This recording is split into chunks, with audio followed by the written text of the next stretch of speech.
After 3 years of sacrifice, my husband's father, the boss, gave the promotion to his niece who'd only been there 8 weeks. I handed in my resignation with a calm smile. "Congrats to Lily," I said. When my father-in-law read my letter, he lost it. "You can't be serious," he shouted, his face turning red as Arthur's voice boomed across the conference room as he raised his champagne glass. "I'm thrilled to announce our new regional director, my brilliant niece, Lily Monroe." The applause erupted around me, but I couldn't move. My hands stayed frozen in my lap while everyone else clapped enthusiastically. 8 weeks. Lily had been here exactly 8 weeks, and she was getting the position I'd been promised for 3 years. I forced my mouth into what I hoped looked like a smile and brought my hands together in slow, deliberate claps. The sound felt hollow like everything else in that moment. Arthur's eyes met mine briefly across the table, and I saw something flicker there, guilt maybe, or defiance. Either way, he looked away quickly. "Amy has been such a wonderful mentor to Lily already," he continued, his voice carrying that patronizing tone I'd grown to despise. "I know she'll continue to support our new director in any way she can." Support. The word tasted bitter in my mouth. 3 years of 60-hour weeks, 3 years of missing family dinners to close deals, 3 years of building this department from 12 employees to 47. And now I was supposed to support someone else stepping into my role. Before we continue, I want to thank you for joining me in sharing these stories that matter. If you believe that loyalty should be valued over family politics in the workplace, please consider subscribing. It's free and helps us reach more women who need to hear this. Now let's see how this unfolds. Lily stood up, her blonde hair perfectly styled, her designer suit crisp and expensive. She couldn't have been more than 28, fresh out of business school with her MBA and daddy's connections. "Thank you so much, Uncle Arthur. I'm really excited to learn from Amy's expertise as we transition into this new phase." Learn from my expertise. Transition. The corporate speak made my stomach churn. This wasn't a transition. This was a takeover. After the meeting dispersed, I walked back to my office on unsteady legs. My nameplate still read Amy Hayes, Senior Operations Manager, but it felt like a lie now. I'd been passed over and everyone in that room knew it. Some looked sympathetic, others avoided eye contact entirely.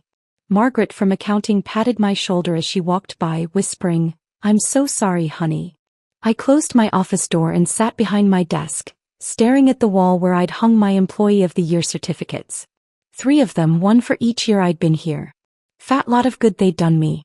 My phone buzzed with a text from Joseph, my husband. "How did the announcement go?" "Finally official." I stared at the message for a long time before typing back, "We'll talk tonight." The rest of the day passed in a blur of forced normalcy. I answered emails, reviewed reports, attended meetings where people kept shooting me looks of pity mixed with embarrassment. By 5 o'clock, my jaw ached from maintaining that fake smile. Arthur appeared in my doorway just as I was packing up. "Amy, could I have a word?" "Of course." I gestured to the chair across from my desk, the same chair where he'd sat 3 months ago promising me this promotion was just a formality. He settled his large frame into the seat, his silver hair catching the overhead light. "I know today was difficult for you." "Was it?" I kept my voice level, professional. "Look, you're incredibly valuable to this company. Lily's going to need someone with your experience to help her get up to speed. I'm hoping you'll take on a senior advisory role too. Train her to do my job. Help her succeed in her new position," he corrected, but we both knew what he meant. I leaned back in my chair, studying this man who'd been my father-in-law for 8 years. I'd always respected Arthur, admired his business acumen, appreciated how he'd welcomed me into the family. But sitting there watching him try to spin this betrayal into some kind of opportunity, I felt something cold settle in my chest. "Arthur, can I ask you something?" "Of course." 3 months ago you told me this promotion was mine. You said I'd earned it, that no one deserved it more. What changed?" He shifted uncomfortably, his hands fidgeting with his wedding ring. "Business needs evolved. Lily brings fresh perspective, new ideas. 8 weeks of fresh perspective versus 3 years of proven results. Amy, you're taking this too personally." "Too personally?" I almost laughed. "This is my career we're talking about. My life. How else should I take it?" "Your family," he said as if that explained everything. Family looks out for each other. Lily needed this opportunity and frankly you're secure here. You don't need the promotion like she does. There was the real truth. I was family, which meant I was expected to sacrifice for the good of everyone else. I was supposed to be grateful for the scraps, content with being dependable Amy who'd always be there to clean up everyone else's messes. I see. I stood up, gathering my purse and jacket. Well, I should get home. Joseph's making dinner tonight. Arthur looked relieved at the change of subject. Give my son my love. And Amy? I really do appreciate your understanding about all this. I nodded and walked out, my heels clicking against the marble floor of the lobby. Understanding. That's what he called it when someone rolled over and accepted being stabbed in the back. The drive home felt endless. Traffic crawled along the highway, giving me too much time to think. I kept replaying Arthur's words, his casual dismissal of 3 years of my life. Family looks out for each other, except when it came to looking out for me, apparently. By the time I pulled into our driveway, the sun was setting. Joseph's car was already there, and I could see warm light glowing from our kitchen windows. Home had always been my sanctuary, the place where I could shed the corporate mask and just be myself. But tonight even that felt tainted. How could I face Joseph and tell him his father had just destroyed my career with a smile and a champagne toast? I sat in the car for another 5 minutes, watching our neighbors walk their dogs and water their gardens. Normal people living normal lives, unaware that my world had just shifted completely off its axis. Tomorrow I'd have to walk back into that office and pretend everything was fine. I'd have to train my replacement with grace and professionalism, all while my heart broke a little more each day. But tonight I just needed to sit in this car and feel the full weight of what had happened. Tomorrow I'd figure out what came next. Joseph had already set the table when I finally walked through the front door. The smell of his famous lasagna filled the kitchen, but for the first time in years I had no appetite. He took one look at my face and immediately pulled out a chair. Sit down. Tell me everything. So I did. I told him about the champagne toast, about Arthur's casual dismissal of my 3 years, about being expected to train my own replacement. Joseph's jaw tightened with each detail, his knuckles white as he gripped his wine glass. Dad actually said you were secure here so you didn't need the promotion? His voice carried a dangerous edge I rarely heard. Word for word. Joseph pushed back from the table, running his hands through his dark hair. I'm calling him right now. No. I reached across and grabbed his wrist. This isn't your fight, honey. It's mine. But the damage was done.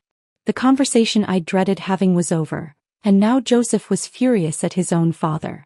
Another casualty of Arthur's decision. The next morning I walked into the office with a fake smile plastered on my face, ready to begin what Arthur called my mentoring role. Lily bounced into my office at exactly 9 o'clock, armed with a color-coded planner and an enthusiasm that made my teeth ache. Amy, I'm so excited to learn from you. Uncle Arthur says you know this department better than anyone. I gestured to the chair across from my desk. Let's start with the Morrison account. They're our biggest client, and they've been with us since before you were born. For the next 2 hours, I walked Lily through our client management system, explaining the intricate relationships I'd built, the preferences of each contact, the delicate balance required to keep everyone happy. She scribbled notes frantically, asking questions that revealed just how little she understood about the business. So when Mr. Morrison calls upset about delivery delays, what do? You don't promise anything you can't deliver. You listen, acknowledge his concerns, and give him a realistic timeline with a small buffer built in. But what if he threatens to take his business elsewhere? I paused, studying her perfectly made-up face. She genuinely had no idea what she was dealing with. Lily Morrison Industries represents 30% of our annual revenue. If we lose them because of poor handling, 47 people lose their jobs. Including you. Her pen stopped moving. Oh. By lunch my patience was wearing thin. Everything I'd spent years learning through trial and error, I was now expected to download into someone who'd never even read a quarterly report. But the real breaking point came during what should have been my lunch break. I was heating up leftover soup in the break room when I heard familiar voices coming from Arthur's office next door. The walls in this old building were notoriously thin, and Arthur's booming voice carried easily through the shared wall. The transition is going perfectly, he was saying. Lily's picking everything up quickly. Are you sure Amy's okay with all this? That was Lily's voice, younger and uncertain. I moved closer to the wall, my soup forgotten on the counter. Amy's been dependable, but we need someone with fresh ideas. Lily's our future. Arthur's words hit me like ice water. She's good at following instructions, maintaining the status quo, but that's not what we need anymore. The company needs innovation energy. You bring that. But she seems so knowledgeable about everything. Some of the clients specifically ask for her. Arthur chuckled and the sound made my stomach turn. That's exactly the problem. Amy's become a crutch for our clients. They're too comfortable with her. We need to shake things up, get them used to working with someone who'll challenge their thinking instead of just agreeing with everything they say. Challenge their thinking. I'd spent 3 years building relationships based on trust and reliability, and Arthur saw that as a weakness. My carefully cultivated client relationships weren't assets. They were obstacles to his vision of the future. What about her feelings? Lily pressed. She worked really hard for this promotion. Amy's family. She'll understand that sometimes we have to make decisions that serve the greater good. Besides, she's not going anywhere. Where else would she go at her age? She's 42, Lily. Companies want young talent, fresh perspectives. We're doing her a favor by keeping her on. At my age. 42 and apparently over the hill. I gripped the edge of the counter, my knuckles white, fighting the urge to march into that office and tell Arthur exactly what I thought of his greater good. I just feel bad, Lily continued. She's been so nice about training me and I can tell she's hurt. That's because you have a good heart. But business isn't about feelings. Amy will adapt. He always does. That's what makes her valuable. She's predictable, reliable. She'll do whatever we ask because she doesn't have any other choice. Predictable. Reliable. No other choice. I grabbed my soup and walked back to my office, my hands shaking with rage. Not the hot, explosive kind of anger, but the cold, calculating fury that settles in your bones and changes everything. For 3 years I'd believed I was building something meaningful. I'd thought my loyalty and dedication mattered. But I was just the hired help, keeping things running smoothly until the real leadership could take over. Arthur saw me as a placeholder, a babysitter for his clients until his precious niece was ready to take the reins. And the worst part? He was right about one thing. I had been predictable. I'd absorbed every slight, swallowed every disappointment, smiled through every humiliation because I believed it would eventually pay off. But sitting in my office, staring at my Employee of the Year certificates while Arthur's words echoed in my head, I realized something had fundamentally shifted. I wasn't the same person who'd walked into this building that morning. The woman who'd spent 3 years proving her worth to people who would never see it was gone. That afternoon I continued training Lily with the same professional demeanor, but inside something new was taking shape. Every question she asked, every gap in her knowledge that I filled, every client relationship I explained in detail, I was documenting my own value. Not for Arthur's benefit but for my own clarity. When 5 o'clock came I packed up my things with deliberate calm. Tomorrow would bring new revelations, I was certain. But tonight I had some serious thinking to do about what came next. That evening I sat at my kitchen table with my laptop open and a cup of tea growing cold beside me. Joseph was working late, which gave me the quiet I needed to do what I'd been thinking about for 2 weeks. My fingers hovered over the keyboard for a long moment before I began typing. Dear Arthur, please accept this letter as my formal notice of resignation from my position as Senior Operations Manager at Alden Ventures. My last day of employment will be Friday, March 15th, providing the standard 2 weeks notice. I want to thank you for the opportunities I've had here over the past 3 years. I've learned a great deal and am grateful for the experience. I wish the company continued success in the future. Sincerely, Amy Hayes. Short. Professional. Final. I read it 3 times, each time feeling a strange sense of peace settle over me. There was no anger in those words, no accusations or emotional outbursts. Just a clean, dignified exit from a situation that had become impossible to bear. I printed the letter on our home printer, signed it with my favorite pen, and slipped it into a crisp white envelope. Then I closed the laptop and went to bed, sleeping better than I had in weeks. The next morning I dressed with extra care, my navy blue power suit, the one that always made me feel confident, paired with my grandmother's pearl earrings. If this was going to be a memorable day, I wanted to look the part. I arrived at the office early before most people and placed the envelope in the center of my desk. Then I went about my morning routine as if nothing had changed. I answered emails, reviewed reports, and even helped Tom from accounting fix a spreadsheet formula.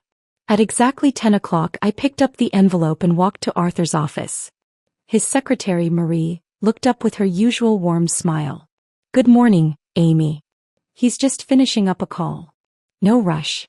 I'll wait." Marie had been Arthur's secretary for 15 years, and she'd always been kind to me. I wondered if she'd miss our brief morning chats about her grandchildren and my weekend plans. Probably not. Secretaries saw people come and go all the time. Arthur's door opened and he emerged looking harried, his phone still pressed to his ear. He waved me in while continuing his conversation about quarterly projections. I sat in the familiar chair across from his desk and waited. When he finally hung up, he looked at me with barely concealed impatience. "What can I do for you, Amy? I've got back-to-back meetings until 3. I placed the envelope on his desk without a word. He stared at it for a moment, then looked at me with confusion. "What's this?" "Open it." Arthur tore open the envelope with his letter opener, unfolded the paper and read. I watched his expression shift from mild curiosity to shock to something approaching panic. His face went through several color changes, pale, then flushed, then red. "You can't be serious?" The words exploded out of him as he shot to his feet, the chair rolling backward. "This is a joke, right? Some kind of negotiating tactic." I remained seated, my hands folded calmly in my lap. "I'm completely serious. Amy, we just promoted Lily 2 weeks ago. You can't abandon ship now. She needs your guidance, your expertise. The Morrison account alone. We'll be fine. Lily's very enthusiastic. I'm sure she'll figure it out." Arthur began pacing behind his desk, running his hands through his silver hair. "This is about the promotion, isn't it? Look, I know you're disappointed, but we can discuss other opportunities. Maybe a different title, additional responsibilities." "Arthur, stop." He froze mid-pace. I'd never used that tone with him before. Calm but absolute. "This isn't about the promotion anymore. This is about respect. And the fact that I've realized I don't have any here." "That's not true. You're valued, Amy. Your family." I stood up slowly, smoothing down my skirt. "No, I'm not. Family would have been honest with me about their plans. Family wouldn't have let me train my replacement without telling me that's what I was doing. Family wouldn't have described me as predictable and reliable behind my back while talking about how I have no other options." Arthur's face went white. "You heard that conversation. Every word." The silence stretched between us, heavy with 3 years of unspoken truths. Arthur sank back into his chair, suddenly looking every one of his 63 years. "Amy, please. Let's talk about this rationally. Whatever you heard, you might have misunderstood." I understood perfectly. I moved toward the door, then paused with my hand on the handle. "You were right about one thing, though. I have been predictable. I've spent 3 years making excuses for being overlooked, convinced myself that my loyalty would eventually pay off. But I'm done being predictable. What do you want? More money? A corner office? Name it." I turned back to look at him one last time. "I want to work somewhere that values what I bring to the table. Somewhere that sees potential instead of limitations. Somewhere that doesn't think 42 is too old to have fresh ideas." Arthur opened his mouth to respond, but I was already walking out the door. Marie looked up as I passed her desk, concern written across her face. She'd obviously heard Arthur's raised voice. "Everything okay, honey?" I paused and smiled at her, a real smile this time. "Everything's going to be just fine, Marie. Take care of yourself." Walking back to my office, I felt lighter than I had in months. The decision was made, the words were spoken, and there was no going back. I had 2 weeks to wrap up my projects, document my processes, and transition my responsibilities. 2 weeks to say goodbye to a chapter of my life that had taught me more about myself than I'd ever expected to learn. The phone on my desk was already ringing when I sat down. Word traveled fast in a small office, and I suspected the next 2 weeks were going to be very interesting indeed. But for the first time since that awful day in the conference room, I was looking forward to what came next. The call came on a Tuesday morning while I was reorganizing my home office. I'd been unemployed for exactly 2 weeks, spending my days updating my resume, networking on LinkedIn, and trying to figure out what came next. The phone number wasn't familiar, but something made me answer instead of letting it go to voicemail. "Amy Hayes. This is Rebecca Chin from Horizon Tech. I hope I'm not catching you at a bad time.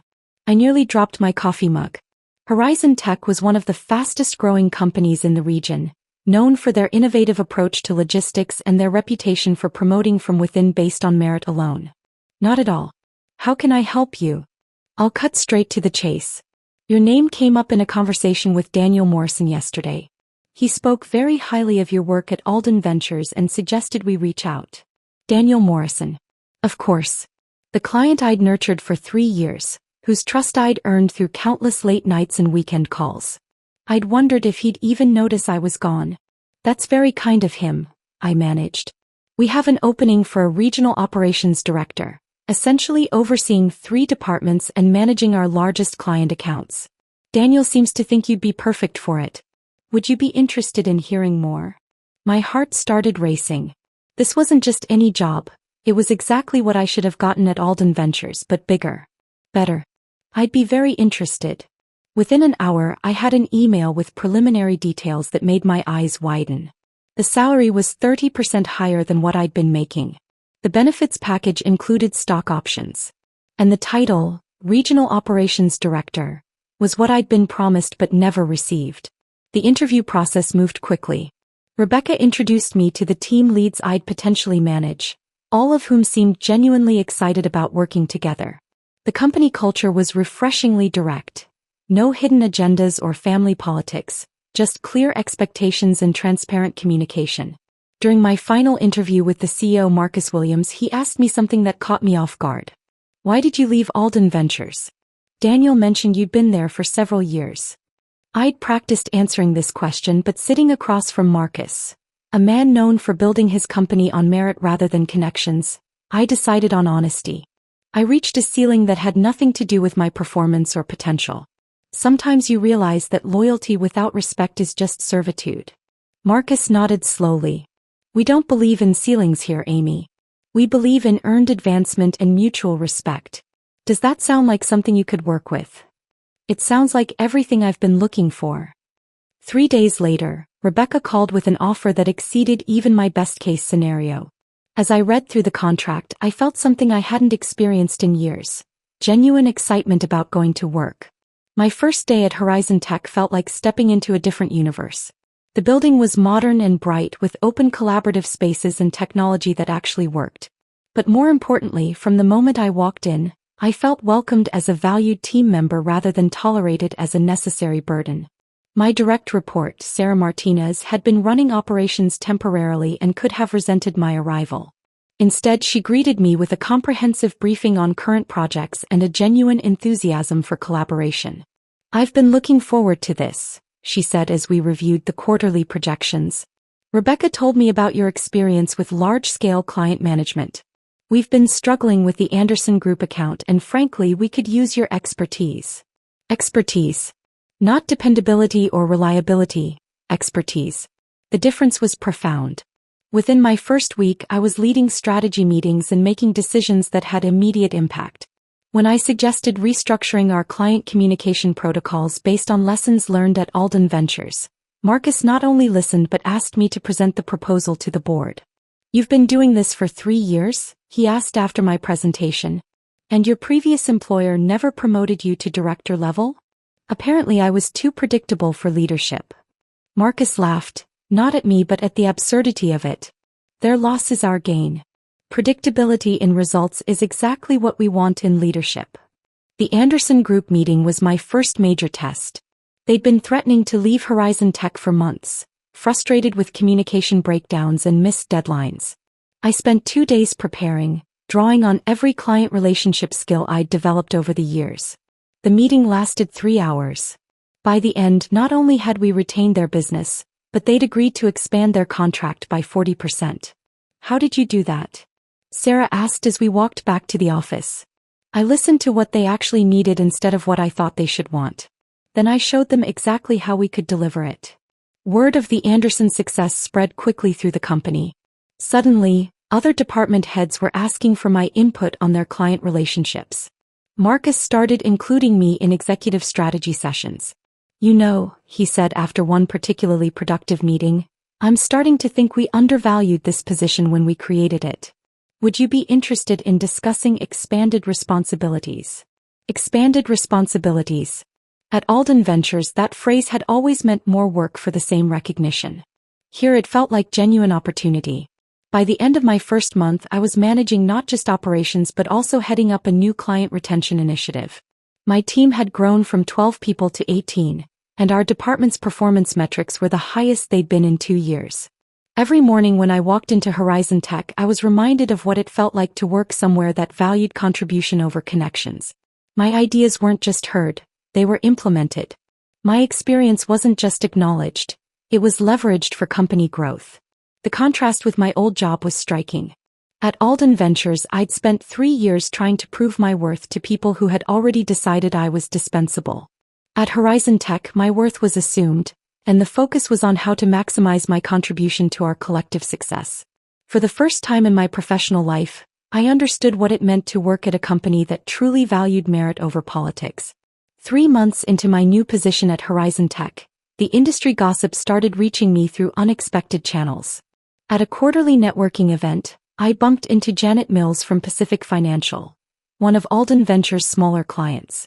"Amy, I heard you moved to Horizon Tech. Good for you." Her tone carried something more than casual congratulations. "Things have been interesting since you left." I kept my expression neutral. "Oh.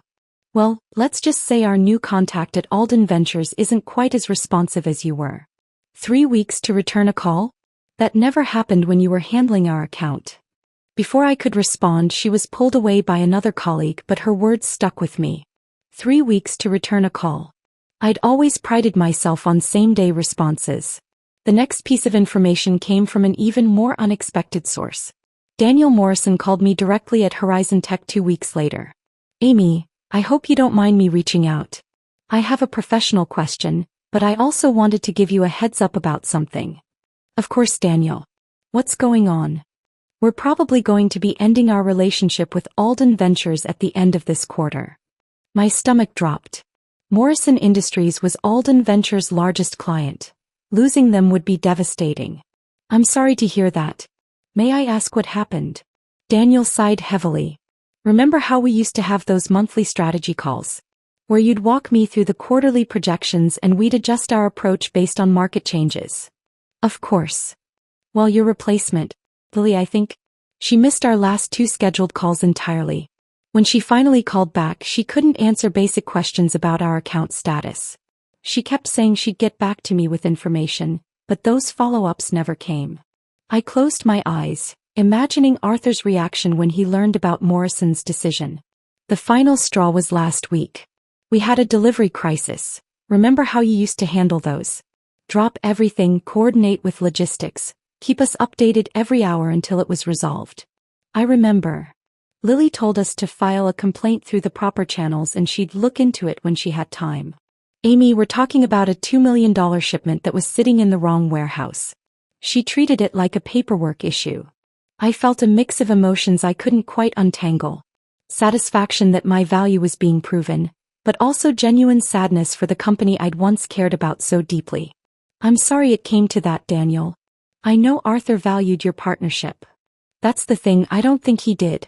When I called to speak with him directly about our concerns, he basically told me that Lily represented the new direction of the company, and if we couldn't adapt to their new approach, maybe we weren't the right fit anymore." My jaw dropped. Arthur had essentially invited his biggest client to leave rather than acknowledge that promoting Lily had been a mistake. "Anyway," Daniel continued, "I wanted you to know that our decision has nothing to do with any animosity toward Alden Ventures as a whole. It's purely about service quality. And Amy, the recommendation I gave Horizon Tech about hiring you? Best business advice I've given in years." After we hung up, I sat in my office processing what I'd learned. Losing Morrison Industries would force Alden Ventures to lay off at least 15 people. These weren't abstract business consequences. These were real people I'd worked alongside for 3 years. My assistant knocked on my door. "Amy, Rebecca Chin would like to see you when you have a moment." I found Rebecca in her office with a stack of industry reports spread across her desk. "Sit down, Amy. I've been hearing some interesting things about your former employer." My heart sank. Had word gotten back to Horizon Tech about Alden Ventures' problems? Was this somehow going to reflect poorly on me? The Morrison account was a nice win for us, she continued, but apparently they're not the only Alden Ventures client looking for alternatives. We've had 3 companies reach out this week asking about our services. All of them specifically mentioned your name. Relief flooded through me. Really? Seems like you left quite an impression during your time there.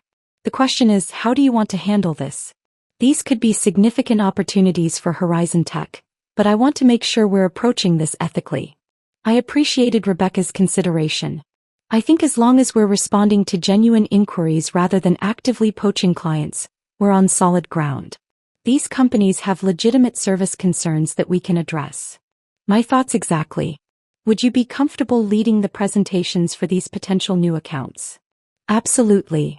Over the next month, Horizon Tech signed 4 new clients, all former Alden Ventures accounts. Each presentation followed the same pattern. Companies frustrated with declining service quality, missed deadlines, and poor communication. I found myself defending the Alden Ventures team even as I pitched our services. They're going through a transition period, I'd explained diplomatically. But at Horizon Tech, we can offer you the consistency and reliability you're looking for. The most difficult moment came when Margaret from accounting, my old colleague at Alden Ventures, called me at home one evening. Amy, I hope you don't mind me calling. I got your number from Joseph. Of course not, Margaret. How are you? Honestly, there are rumors about layoffs. The Morrison account is gone, and apparently 3 other major clients have left too. Her voice was shaky. People are saying it's because you left that you took all the client relationships with you. Margaret, that's not. I'm not blaming you, she interrupted. I understand why you left. We all saw how they treated you. But Amy, some of us here have been with the company for years. We have mortgages, kids in college. If Alden Ventures goes under, the weight of unintended consequences settled on my shoulders. I'd wanted Arthur to realize my value, but I'd never wanted good people to suffer for his poor decisions. Are you looking for other opportunities? I asked gently. At my age? Who's going to hire a 58-year-old accountant? I thought about Horizon Tech's expansion plans, about the new positions we'd be creating as we grew. Margaret, can I give Rebecca Chin your contact information? We're going to need experienced financial support as we take on these new accounts. The relief in her voice was audible. Amy, you do that. You're good at what you do. That should matter more than politics or age. After I hung up, I realized something had shifted in how I viewed the situation. This wasn't about Alden Ventures' decline anymore. It was about people finding places where their contributions were valued. Some of my former colleagues would land on their feet, possibly in better situations than before. But Arthur's lesson was becoming clear to everyone in the industry. When you prioritize connections over competence, you don't just lose good employees, you lose the foundation that keeps a business stable. 6 months after Margaret joined our team at Horizon Tech, I received an invitation that stopped me cold. It was embossed cardstock, formal and elegant. Arthur Alden requests the pleasure of your company at the Alden Ventures annual awards dinner. I stared at the invitation for a long moment, wondering what game Arthur was playing now. Joseph found me in the kitchen that evening, turning the card over in my hands. You're not seriously considering going, he said, reading over my shoulder. Actually, I think I am. He looked at me as if I'd suggested swimming with sharks. Amy, why would you put yourself through that? Because I'm not the same person who left that company in tears. I want to see who I've become. The dinner was held at the Grand Ballroom downtown, the same venue where I'd attended these events for 3 years running. But walking in that night, everything felt different. I wore a new dress, emerald green silk that made me feel confident and powerful. More importantly, I carried myself differently. Rebecca had insisted on coming with me. Moral support, she'd said, though I suspected she was also curious about the company that had been foolish enough to let me go. The cocktail hour was awkward as I'd expected. Former colleagues approached with careful smiles and cautious conversation. Some seemed genuinely happy to see me thriving, while others appeared uncomfortable, as if my success somehow reflected poorly on their decision to stay. Tom from accounting cornered me near the bar. Amy, we all miss you. Things haven't been the same since you left. How is everyone adjusting? I asked diplomatically. Well, Margaret landing that position at Horizon Tech was great for her. And honestly, it's inspired some of us to start looking around too. Sometimes you don't realize you're settling until you see someone else refuse to. Before I could respond, the lights dimmed and Arthur took the stage. He looked older than I remembered, his silver hair thinner, his face more lined. The confident business leader I'd once respected seemed diminished somehow. "Welcome everyone to what has been a challenging but educational year for Alden Ventures," he began. "We've learned valuable lessons about adaptation, about the importance of strong leadership, and about recognizing talent wherever it may be found." His eyes found mine in the crowd, and for a moment, neither of us looked away. "This year we're honoring employees who've shown exceptional dedication during difficult times. People who stepped up when we needed them most." The awards ceremony proceeded as usual. Recognition for sales achievements, customer service excellence, innovation in problem solving. But something felt forced about the whole production, as if Arthur was trying to recreate past success through sheer willpower. Then came the surprise. "Our final award tonight is new," Arthur announced. "The excellence in leadership recognition goes to someone who may no longer be with our company, but whose impact continues to shape how we do business." My stomach dropped. "Amy Hayes, would you please come to the stage?" The room erupted in applause, but I remained frozen in my seat. Rebecca nudged me gently. "Go on. This is your moment." Walking to that stage felt like the longest journey of my life. Arthur met me halfway, extending a crystal award that caught the ballroom lights. "Amy, your dedication to excellence and your commitment to our clients set a standard that continues to inspire our team. While we're sorry to see you've moved on to new opportunities, we want to acknowledge the foundation you built here." I took the microphone, looking out at faces I'd worked alongside for 3 years. Some were smiling, others looked uncomfortable, and a few, like Lily sitting at Arthur's family table, appeared downright mortified. "Thank you," I began, my voice steady despite my racing heart. "Working at Alden Ventures taught me valuable lessons about business, about relationships, and most importantly, about knowing your own worth." I paused, letting that sink in. "I've learned that loyalty is important, but it should never be one-sided. That hard work matters, but only when it's recognized and valued. And that sometimes, the best thing you can do for yourself and for your career is to walk away from situations that no longer serve your growth." The applause was more scattered this time, uncertain. "I'm grateful for my time here because it led me to where I am now, at a company that values merit over politics, where ideas are heard regardless of who suggests them, and where potential isn't limited by artificial ceilings."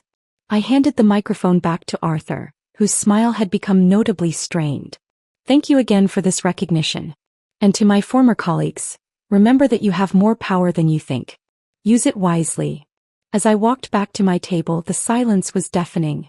Then Margaret started clapping, followed by Tom, then others throughout the room. Not everyone joined in, but enough did to make the message clear. After the dinner, Arthur approached our table as Rebecca and I were preparing to leave. "Amy, could I have a word?" Rebecca excused herself diplomatically, leaving Arthur and me alone for the first time since my resignation. "That was quite a speech," he said, his tone unreadable. "It was honest. I suppose I deserved that." He looked tired, defeated in a way I'd never seen before. "You know, we're restructuring the leadership team.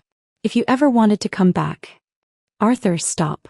I stood up, meeting his eyes directly. 6 months ago I might have been interested in proving something to you. Tonight, I realized I don't need to prove anything to anyone except myself. The company is struggling without you. The company is struggling because you made decisions based on family loyalty instead of business sense. That's not my problem to solve anymore." I picked up my purse and the Crystal Award, which felt surprisingly heavy in my hands. "I hope things work out for Alden Ventures. I really do. But my chapter there is closed." Walking out of that ballroom, I felt a sense of completion I hadn't expected. The scared, overlooked woman who'd once desperately wanted Arthur's approval was gone. In her place stood someone who knew her value and wasn't afraid to demand it be recognized. Rebecca linked her arm through mine as we reached the parking garage. "So, how does it feel to have the last word?" I smiled, genuinely happy for the first time all evening. Like freedom. The drive home was quiet, both of us processing the evening's events. When I finally walked through my front door, Joseph was waiting with a cup of tea and a questioning look. "How was it?"